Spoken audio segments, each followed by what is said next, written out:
Olá, tudo bem? O assunto de nosso estudo de hoje são os blocos econômicos.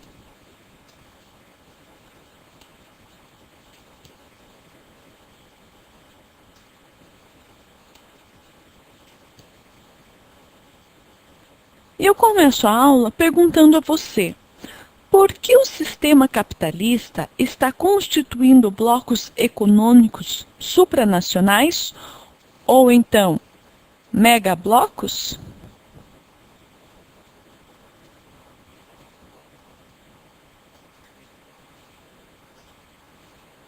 Eu, você, as pessoas de todo mundo vivemos num chamado sistema mundo. Esse sistema mundo é um mundo quase que totalmente integrado, mas veja bem, eu falei quase. E ele é controlado a partir de alguns centros de poder econômicos e políticos, como por exemplo, as megalópolis da América do Norte. Quais megalópolis? Localizadas no Nordeste dos Estados Unidos, na Califórnia.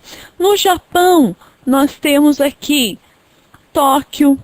Na Europa Ocidental, podemos citar as grandes cidades dos países localizados entre a planície do Pó e a Bacia de Londres, englobando, é claro, a ilha parisiense. Quando eu falei quase, lembre que a globalização, que você já estudou,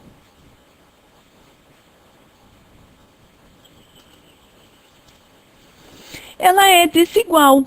Por quê?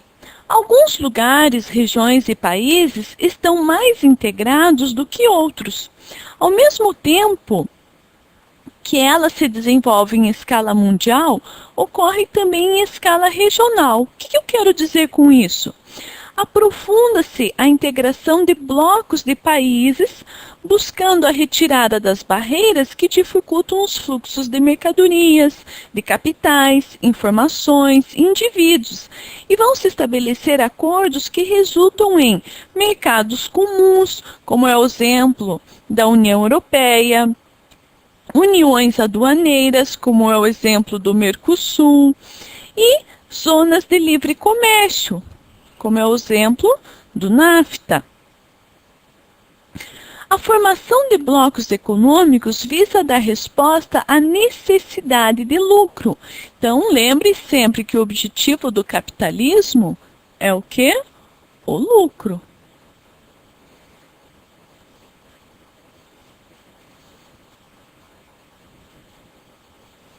Além do lucro, é claro, a acumulação de capitais.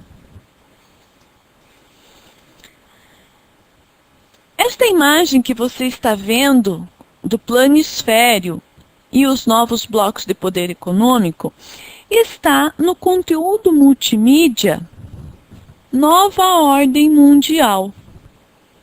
Então, se você entrar na pesquisa escolar e digitar na caixa de busca o termo Nova Ordem Mundial, você encontrará este conteúdo do mesmo nome.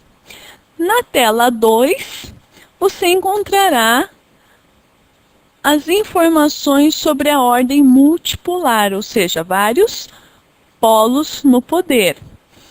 E esses polos estão organizados em blocos econômicos, megablocos econômicos, como nós vamos verificar aqui. Então, nós temos informações sobre o NAFTA, a União Europeia, o APEC, o Mercosul. E agora vamos ver um pouquinho da área de influência e as trocas comerciais desses blocos. Quais são os principais blocos? Então, nós temos o NAFTA, pegando Canadá, Estados Unidos e o México. A União Europeia, envolvendo os países, alguns países da Europa. Para obter maiores informações, basta clicar no ícone de União Europeia. O APEC, que pegam países da Ásia, Oceania e da América. e o nosso Mercosul. Mas quais são as áreas de influência dos principais polos do poder? Vejamos dos Estados Unidos, né? Principalmente as Américas, da União Europeia, envolvendo a Europa, a África, e do Japão, envolvendo alguns países da Ásia e da Oceania. Em relação às trocas comerciais, como que se dão as trocas estadunidenses? Vamos ver as áreas de influência dessas trocas. Então, nós temos ali as setinhas marcando, né, as áreas de influência, concentrando aqui na América, na África e também com o Japão. As europeias, em vermelho, nós temos as áreas de influência e as trocas comerciais com os Estados Unidos, o Brasil, a África, alguns países da África, na Ásia e também na Austrália. E as trocas japonesas, também principalmente ali com a Europa, Estados Unidos, Brasil e a Austrália.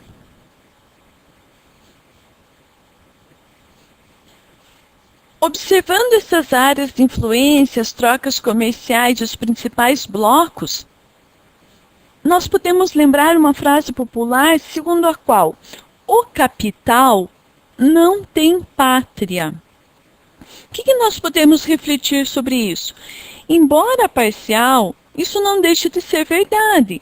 Todas as multinacionais têm uma matriz, uma sede num determinado país. Nós sabemos que essas grandes corporações, principalmente após a Segunda Guerra Mundial, movimentam-se cada vez mais com maior desenvoltura através das fronteiras nacionais. Essa movimentação sempre foi auxiliada pela economia política, diplomática e mesmo militarmente pelos estados onde estão suas sedes. Né? Lembrem que eu falei anteriormente quais são esses principais polos de poder, né, das megacidades nos Estados Unidos, Califórnia, no Japão, Tóquio, na Europa Ocidental, ali entre a planície do Pó e a bacia de Londres, né? Então, procurando diminuir ao máximo as dificuldades de fluxos de mercadorias, de capitais, de serviços ou mão de obras, que são impostos muitas vezes pelas barreiras colocadas pelas próprias fronteiras nacionais, os países integrantes dos blocos econômicos fortalecem-se diante de países que estão isolados ou mesmo de outros blocos de países. Então eu convido você a entrar no chat para conversarmos mais sobre as características de, por exemplo, mercados comuns como a União Europeia, da União Econômica e Monetária, que formou esse grande bloco econômico que é a UE, falar sobre as áreas ou as zonas de livre comércio, como no caso NAFTA, e também sobre as uniões aduaneiras, como o exemplo, o nosso Mercosul. Obrigada, até mais.